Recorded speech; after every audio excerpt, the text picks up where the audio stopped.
Hello guys, my name is Ahmed Karama, and as usual we are here to talk about leadership in main campus, that is University of Nairobi main campus. And here today I have a good friend of mine who is the chairman of the main campus Christian Union. He will introduce himself, then we will embark on our journey to talk about the leadership journey that has been from the day he joined campus to date. Yes, my friend, how are you? I'm fine. Yes, my name is Alex Mbithi, and as you have said, I'm the main campus Christian Union coordinating chairperson. That's great. So, Mr. Alex, maybe you can tell us, how has your leadership journey been since joining campus? Okay, a good question. Leadership, I believe leadership is a skill that needs a lot of cultivation. You don't just wake up and be somebody, like be a leader in anything. So it's something that you cultivate each and every day. So for me, when I joined campus, I was first nominated to be the chairperson for the first years in the Christian Union. Like a first year's representative. Yes, first year's representative in the Christian Union.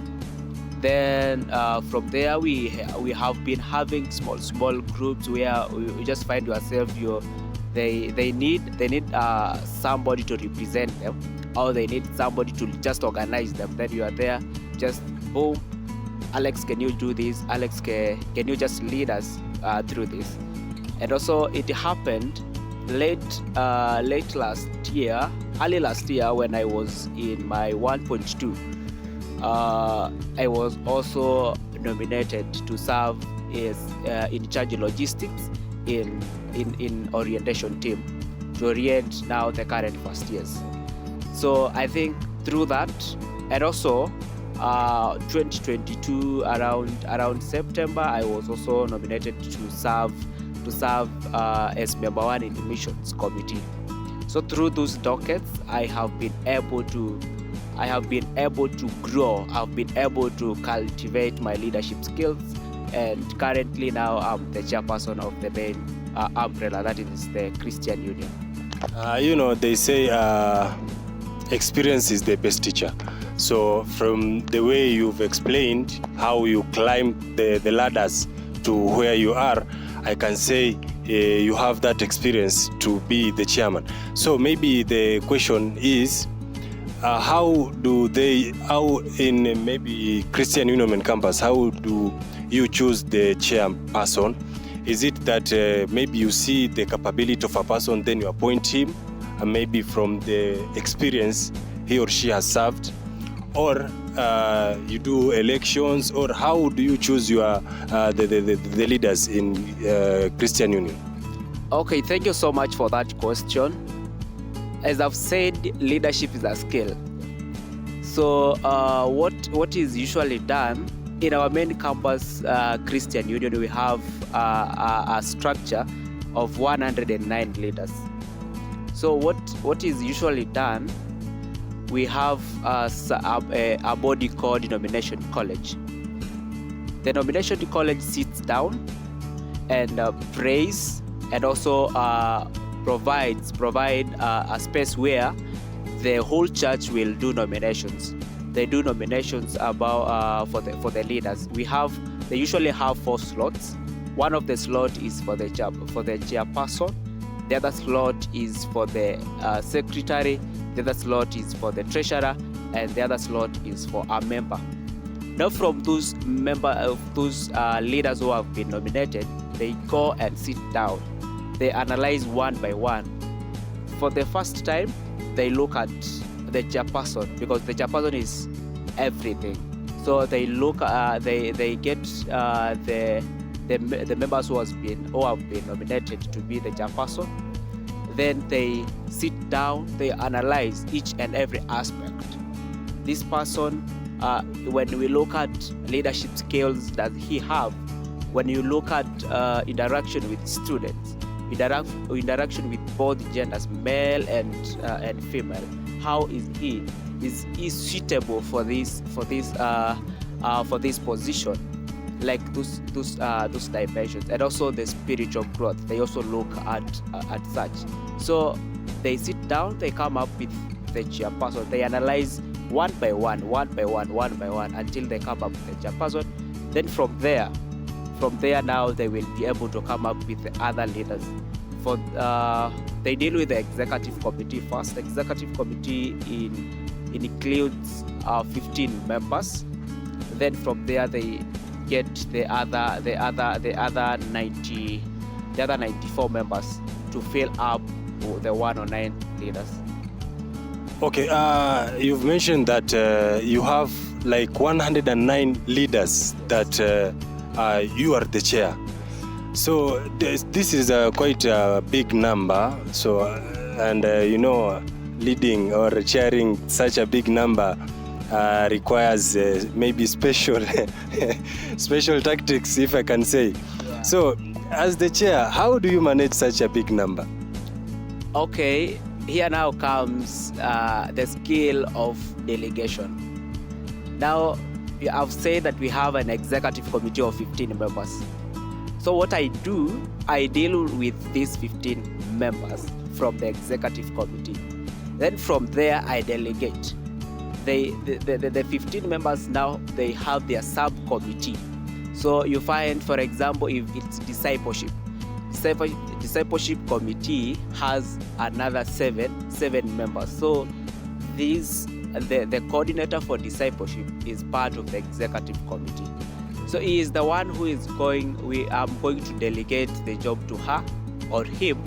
Then he will go sit down with his committee. They come up with strategies. They come up with plans on how to bring on how to direct the discipleship in the church. Then afterwards, he or she brings the ideas and the strategy that they have made to now the executive committee. We sit down and look at the plans. Some of them, because we just weigh them, whether they can be applied, whether they can be amended, then we see what to do. So I think mostly here it applies the skill of delegation so much. Okay, thank you so much for that. Maybe you've mentioned that there is hierarchy. Yeah, as this is the chair, there is the executive, then the rest of the committees. So you as the chair, you deal with the executive, right? The ones that collect reports from the other dockets, then they report back to you. If, for example, a minor leader, maybe from the dockets, has an issue, is it a must that he follow the hierarchy? He reports to the chair of the team, then the chair brings the issue to you, or sometimes he or she can come direct to you to report any incident? Okay, it will depend with the matter, how about the matter, because sometimes you find like maybe that person, that subcommittee member, is having issues with the coordinator. So because he or she is not able to reach the coordinator because of the issues they have, then he or she comes now to report the matter direct to me. But now in a case where they need to have they have a plan, for example in missions docket, they want to plan for a mission. I don't expect a member to come and bring the matter direct to me. That is something that he or she should go sit down with the committee together with their coordinator, then come up with strategies, plan for everything, then send the coordinator to come to the executive committee to come and then report the matter to us. Then from there we approve whether it is going to be whether they are going to undertake it or not. Thank you. In leadership, there is what we disagree to agree. Yeah, of course, I may come up with an opinion. I bring my opinion to you. You can accept it or maybe reject it according to the magnitude of the matter or the way you've seen it. So maybe in a situation where there is a conflict, people have disagreed, there's a conflict between two members, how do you deal with such situation? You as the chair, are you the one who confronts the issue and resolves it, or there is a body or the executive are the ones that handle such issues? Okay, now many cases you find people have different personalities, different characters, so it is the issue of conflict amongst themselves. It is a rampant thing.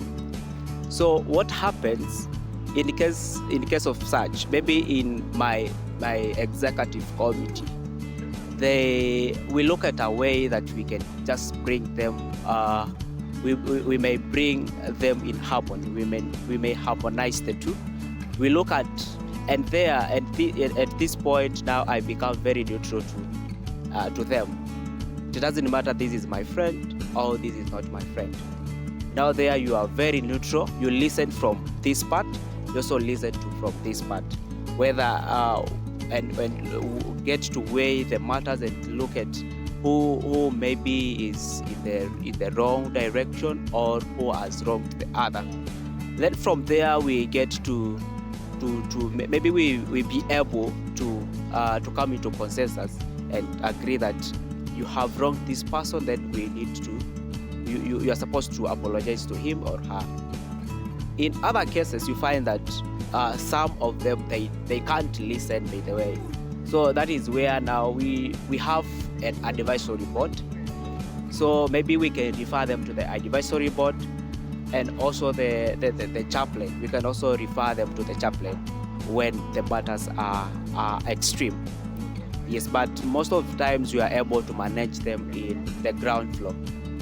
Okay, thank you so much for that, Mr. Chair. Because of time, maybe as we conclude, what are your parting shots? What can you tell the viewers? What advice can you give? Okay, my advice to the viewers, as I began earlier by saying, leadership is a skill that you need to cultivate each and every moment. So my parting shot is, I quote, leadership is the ability to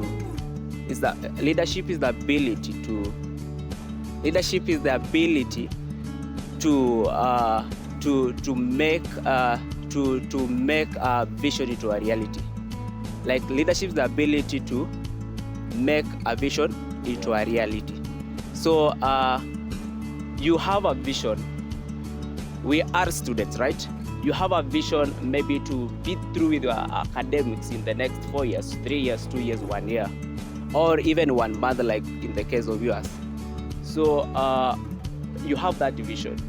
Lead yourself towards that vision, to actualize this, to actualize the vision, to make that vision come into reality.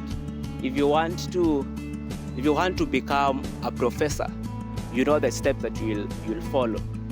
You do this, you do this, you do this.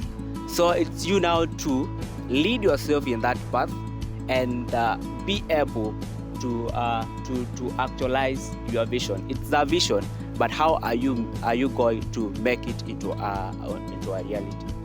So that is my parting shot. Thank you so much, Mr. Alex, for showing up today for today's show. I've been your host. I've been your presenter. My name is Ahmed Karama. See you next time. Thank you.